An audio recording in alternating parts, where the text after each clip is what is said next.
Fan మీద 2 ఓట్లు వేసి, మే 13న ఫ్యాన్ మీద 2 ఓట్లు వేసి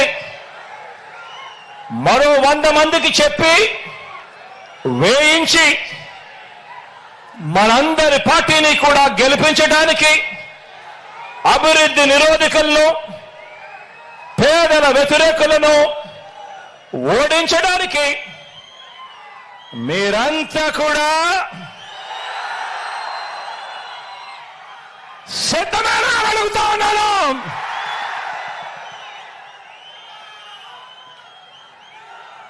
ఎన్నికలు జరగబోతా ఉన్నాయి.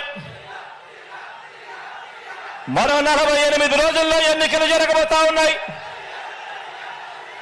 గెలిపే లక్ష్యంగా మనందరం కూడా అడుగులు వేయాలి. మనకు పోటీగా ఉన్నది అబద్ధాలు చెప్పేవాళ్ళు, మోసాలు చెప్పేవాళ్ళు, అవలీలగా కుట్రలు చేసే కూటమి మనకు ప్రత్యర్థులుగా ఉన్నారు. ప్రజలకు మంచి చేసిన చరిత్ర లేని చెడ్డ వాళ్ళందరూ కూడా ఏకమైన పరిస్థితులు కనిపిస్తా ఉన్నాయి. ఈ చంద్రబాబు బృందానికి ప్రజలకు అన్యాయం చేయటంలో, నమ్మించి ప్రజలను నట్టేట ముంచడంలో ఈ పెద్ద మనిషి చంద్రబాబు నాయుడు గారికి 45 ఏళ్ల అనుభవం ఉంది. ఎందులో అనుభవం ఉంది అనంటే మోసాలు చేయడంలోనూ, అబద్ధాలు చెప్పడంలోనూ, వెన్నుపోటు పడవడంలోనూ, కుట్రలతో కుతంత్రాలలోనూ 45 ఏళ్ల అనుభవం ఉంది పెద్ద మనిషికి.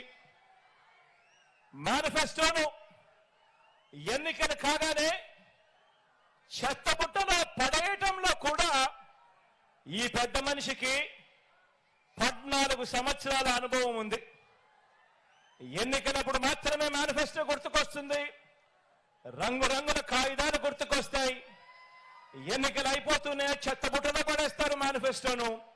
ఈ రకంగా 14 సంవత్సరాలుగా ప్రజలను మోసం చేస్తూ వస్తున్నారు.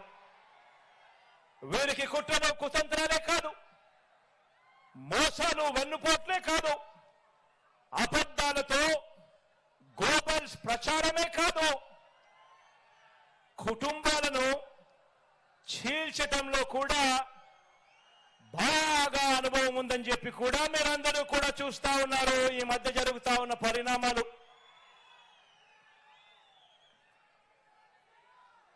మా చిన్నాన్న గారిని, మా బాబాయిని, వివేకం చిన్నాన్నను ఎవరు చంపారో, ఎవరు చంపించారో ఆయనకు, ఆ దేవుడికి, ఈ జిల్లా ప్రజలందరికీ కూడా తెలుసు. కానీ బురద జల్లేందుకు 2 చెల్లెమ్మలను ఎవరు పంపించారో, వారు వెనకాల ఎవరు ఉన్నారో మాత్రం మీ అందరికీ కూడా రోజు కనిపిస్తానే ఉంది. ఇంకా ఆశ్చర్యం ఏమిటో తెలుసా?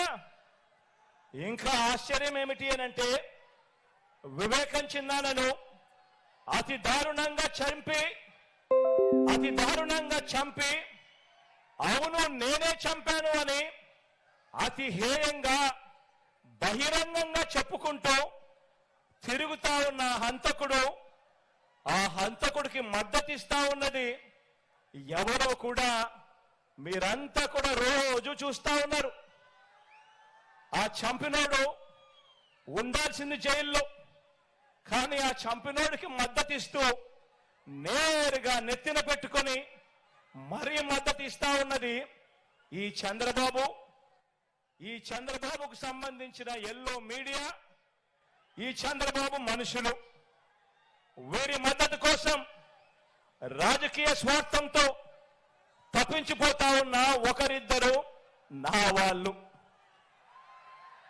వీరంతా కూడా ఆ హంతకుడికి నిస్సిగ్గుగా ఆ హంతకుడికి మద్దతు ఇస్తున్నారు అని అంటే దీని అర్థం ఏమిటి అని చెప్పి అడుగుతా ఉన్నా.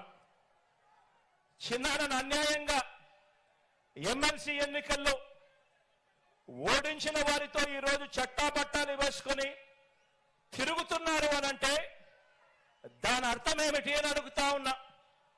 ఇంతటి దారుణం చేస్తూ దీన్ని నన్ను దెబ్బతీసే రాజకీయమని వారికి వారే చెబుతున్నారు అనంటే ఇది కలియుగం కాకపోతే ఇంకా ఏమిటి అని అంటా ఉన్నాను. ఈ సందర్భంగా మీ అందరి ప్రేమానురాగాల మధ్య నిలుచుని ఇంతకన్నా అన్యాయం ఎక్కడైనా ఉంటుందా అని అడుగుతా ఉన్నాను. మీ అందరి ప్రేమానురాగాల మధ్య నిలుచుని ప్రజల మద్దతు లేని బాబు చేస్తా ఉన్న ఈ నీచ రాజకీయంలో ఎవరు ఎటువైపున ఉన్నా కూడా నేను మాత్రం ప్రజల పక్షమే అని చెప్పి ఈ సందర్భంగా గర్వంగా చెప్తా ఉన్నాను.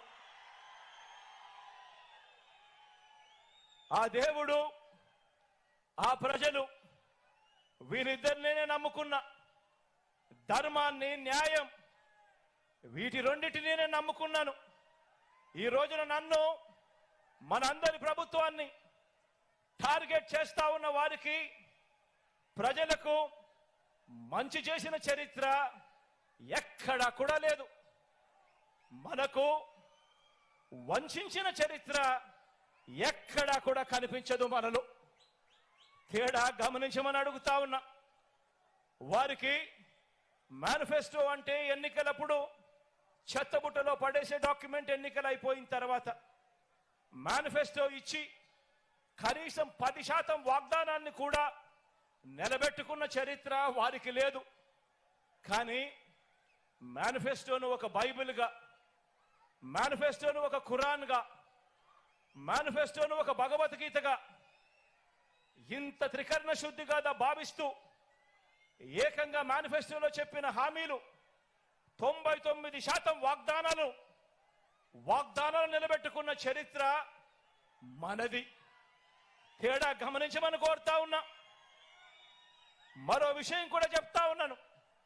ఈ మధ్యకాలంలోనే ఈ విషయం కూడా ఈ మధ్యకాలంలో పేపర్లలో వచ్చింది కాబట్టి టీవీలలో ఎక్కువగా ప్రత్యర్థులు వాళ్ళ ఎల్లో మీడియాలో ఎక్కువగా చూపిస్తా ఉన్నారు కాబట్టి చెప్తా ఉన్నా. ఎక్కడో బ్రెజిల్ నుంచి